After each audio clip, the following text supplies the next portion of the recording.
Kaninyo nga nung karon, daghan ng mga baptist nga, dili na tinuod nga baptist.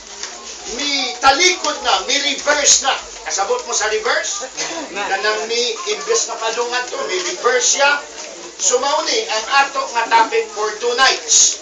That means, tungaon ko kini, I hope I will take the rise and the roll. And maybe tomorrow, the revival and reversal of the Baptist in church history. Samtang nagahuna-huna ako ni aning Baptist, nainumduman ko itong usa ka Christian, member ng usa ka Baptist church, nga nadiskurahi na siya. Nagbugnaw siya sa pagpangalagad.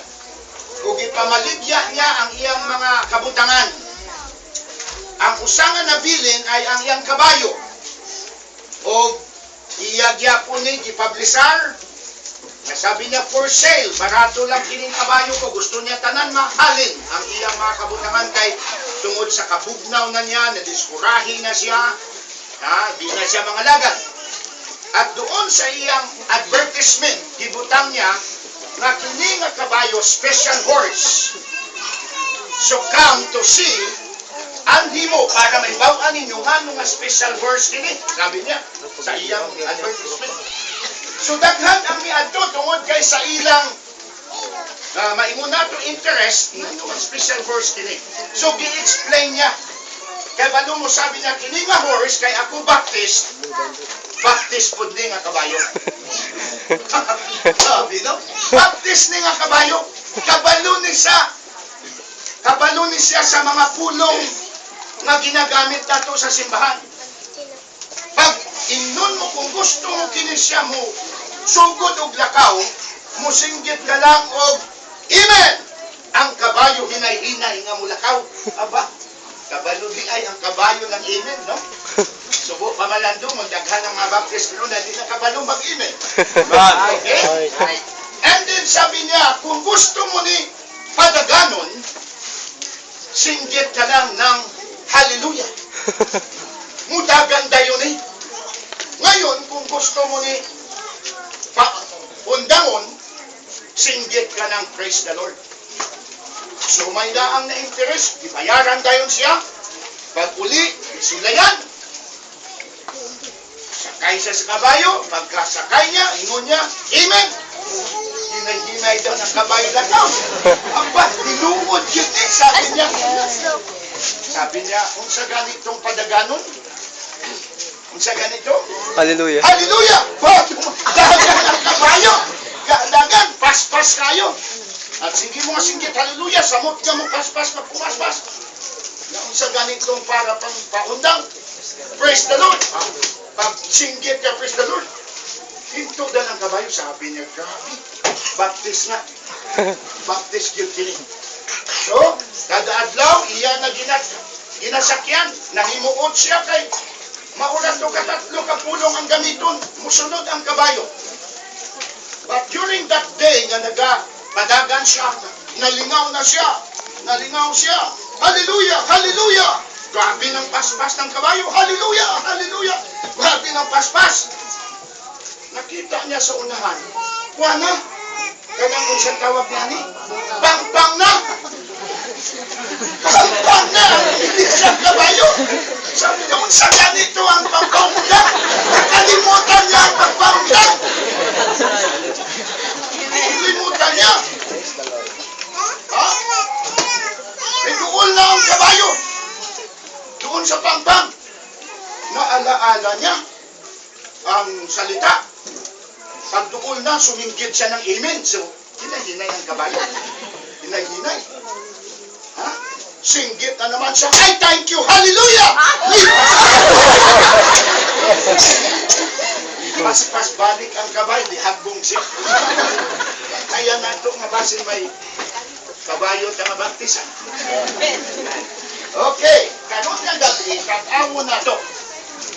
Be objective, be attentive tonight. Kaya kini nga lesson na, ikinahanglanin ng pagsabot, pasensya, pahilog, para masabtan nato. Kaya kinahanglan nato madokument ang mga puntos nga ato gusto ipasabot sa inyo. Sa Bible, walang relihiyon na gipanganlan sa Bible kundi baptism. Wa kakakita, hindi ni pagdaot o pagtamay, wa kakita ng Roman Catholic sa Bible. Amen. Hindi kakakita ng Pentecostal sa Bible. Amen. Hindi kakita ng Methodist sa Bible. Hindi kakakita ng pulong nga evangelical sa Bible o unsa pa mang mga ngalan, kundi Baptist. Gihisgutan ang pulong nga Baptist. Amen. And for your information, kung wala ka mo kay balo, si Kristo gibautismohan sa usa ka baptist. Amen. Amen. Hindi siya binautismohan ni John the Catholic, John the Methodist, John the Pentecostal, kundi John the Baptist. Amen.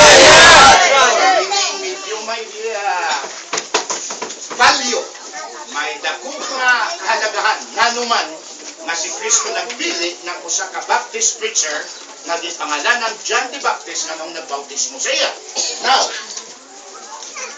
from the time of Jesus Christ na sayod ka, na namatay siya 33 AD, at misaka siya pag-uman siya ang resurrection, misaka siya sa langit, at ang pinakaulihing apostol nga namatay was 90 AD, si John the Beloved, ang nagsulat ng Book of Revelation.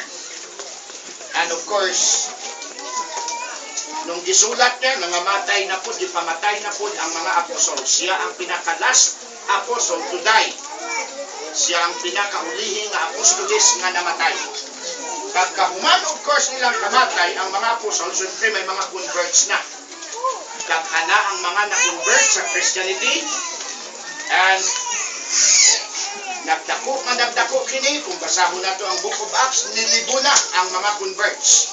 Kaya ang Book of Acts ay mauna ning sunod sa Gospel, story ng pagsugod ni Kristo, and then ang Book of Acts, history na ng church, ang nagdako ang Kristyanismo in Jerusalem ng sugod, hangtod nga nakatag kini sa Asia Minor, o uban pa nga mga nasod, hangtod si Apostol Pablo na luwas. O to make that long story short, si Pablo naman ang gigamit sa Ginoo sa mga hintil. Amen. Kita, dili ta Hudyo, hintil kita, ang tanang nasod, nga dili under Israel o dili membro sa Israel, mga hintil. So duwa lang ka klaseng nasyon, Jews and Gentile. Amen. Ang Jews, yung talagang Israel, yung mga Hudyo. Ang Gentile naman, yan na. European, Asian, African, Pilipinas, Gentile ta, considered ta tanan under Gentile nation. So ang mga apostles, except kay Apostol Pablo, gipadala sa Jews. Sila ang nag-evangelize sa Diyos. Sila Peter, sila Matthew, tanana sila. Si Pablo naman, lahi ang gipadalaan siya sa Ginoo, sa mga hintil siya. That's why naadto siya sa Italy, naadto siya sa Rome, naadto siya sa mga European countries, hangtod nga nagkatag ang Ebanghelyo, nakaabot sa England, ang tugikan sa England, nakaabot sa Amerika. Ako na lang gina-shortcut ni, andin ang Amerika, nagpadala na naman po ng missionary, naabot kita din mga 1901, nagsulod ang missionary din sa Pilipinas. Short history lang po na, no?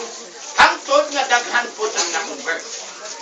So, ato makita, nga from the time of John the Baptist, nagsugod ang rise ng tinatawag na Baptist. Medyo hindi mabasa sa ubos. Their origin prophesied. Meaning ang ilang gigikanang gitagna na. Asa na makita? Sa Isaiah Kapitulo 40. Kaya nato mabasa na naitagna na. Na kung saan prophesy, natagna or na sa Silwano. Okay? Natagna na po. Oh. Sa Isaiah 40, verse number 3, ingon pa diya, the voice of him that crieth in the wilderness, prepare ye the way of the Lord, make straight in the desert a highway for our God. Kanusa nasulat ang Book of Isaiah. For your information, kaya di man mo mga Bible student, wala man mo nag-adto sa Bible school, tudloan na lang namo. Nako kamo, ang Isaiah was written 700 years bago nitong si Jesus Christ. Amen. Amen. 700 years na itagna na. Wala palang gipangalanan, giingnan lang nga the voice of him that crieth in the wilderness. Ang buses nga nagsinggit gikan sa wilderness nga nag-ingon iandam ang dalan sa Ginoo ug tadlungon ang iyang path. Siya ang gisugo sa Ginoo nga mag-andam og mga tao para sa pag-abot ni Kristo. So na-fulfill ka na after 700 years yung propesiya, yung tagna nga na-fulfill ka na sa teksto nga ato nabasa kanina. Unsang ingon dito sa teksto nga ato nabasa? This is He. Matod pa sa verse 3. Mao kini siya ang gisulti ni propeta Isaias nga nag-ingon ang boses nga gika o nga nagsingkit gikan sa ilang gikan sa wilderness nga mangandam, prepare ye the way of the Lord, make His straight path. Ang pangutana, sino kini nga tao? Gipanganlan sa fulfillment after 700 years, John the Baptist. Amen. So, klaro kayo. Wata naghimo-himo og mga hukos-pukos din eh. Napakita ko sa inyo ang origin prophesied, gitagna, wa palangalan, pero na-fulfill kini after 700 years, gipangalanan na, at giklaro nga kining tao mao kini ang gisulti ni Prophet Isaias, walang lain kundi si John the Baptist. Amen. Now, sa atong pagpadayon, ato makita not only their origin prophesied. Move to the next slide. Ikadua, ato makita nga ang rule ng Baptist. Unsa man ang rule nila? Ngano man nga gi-raise up sa Ginoo ning Baptist. Ngano man nga nagtunghani para unsa? Ang rule ng Baptist ay makita sa John chapter number 1. At tuon nato ang John chapter 1, unsa ba ang sugo, unsa ba ang ilang mission, ang ilang tuyog-tumong, ano man nga tawag sila sa Ginoo, gibutang sila ni aning kalibutan, gipanganlan sa John chapter number 1 ay atong mabasa. Alam na, mabasa. Sa mga hindi kakita masyado diya, bahala na lang mag-ngitag paagi, makita ninyo, ugma siguro itaas-taas na to para ang naadir, hindi makasalikod ni makita ninyo. Although wala na to na ginatagan o dako nga emphasis kay Bible man yun ang dapat, that's why kinanglan mag-atog ang Bible, pero maayong nga may makita ka mga picture. In fact, may mga video ako at sa dili pa malimot, kinahanglan ko lang katong 3 seconds gani para masaksak na to ang video ang speaker. Mao nga wala ko gawas ng video karon kay ang speaker dili na to masaksak, dili mo nyo masabtan ang video kung dili madungog. So atong makita ang rule ng Baptist. Ano ang rule nila? John 1 verse number 6. Laro kung unsa ang rule ng Baptist. Sa kada pamilya, ang matag anak, may ignon sa amahan, ikaw ang tagasaing sa buntag, ha? Ikaw ang mualaga, ikaw ikadua, ikaw ang mualaga sa imong manghod, ikaw naman, ikaw ang magtrabaho, ikaw naman, etc., etc., mag-igib ng tubig. So, kanya-kanya tayong role. Nasabtan ninyo? May kanya-kanya tayong mga obligasyon o role sa kinabuhi. Kung sa pamilya, sama ng ako na illustrate. Unsa ang role ng Baptist sa history? Sa kalibutan. Mauni ang ingon sa Ginoo. There was a man sent from God whose name was John. Una, ginapakita diri nga si John the Baptist wala gisugo sa relihiyon. Wala siya hatagan og authority ng mga grupo. Ang iya authority ingon sa Bible, there was a man sent from God. Amen. Diyos ang nagsugo. Ang authority ni John gikan sa Dios. Amen. Dili gikan sa mga organisasyon o kaya sa mga pundok. Kundi ang iyang authority gisugo siya gikan sa Dios. Unsa ang iyang trabaho? Ang rule niya. The same came for a witness to bear witness of the light, that all men through him might believe. So unsa ang rule ng Baptist ni ay para itudlo ang mga tao ngadto kay Kristo aron maluwas. Amen. Ang unang rule nato ng mga Baptist, Hindi tayo ang rule nato mamulitika, magdagan o barangay captain o maayo na, no? Wala ko ginadaot. Iya na sa mga dili sama na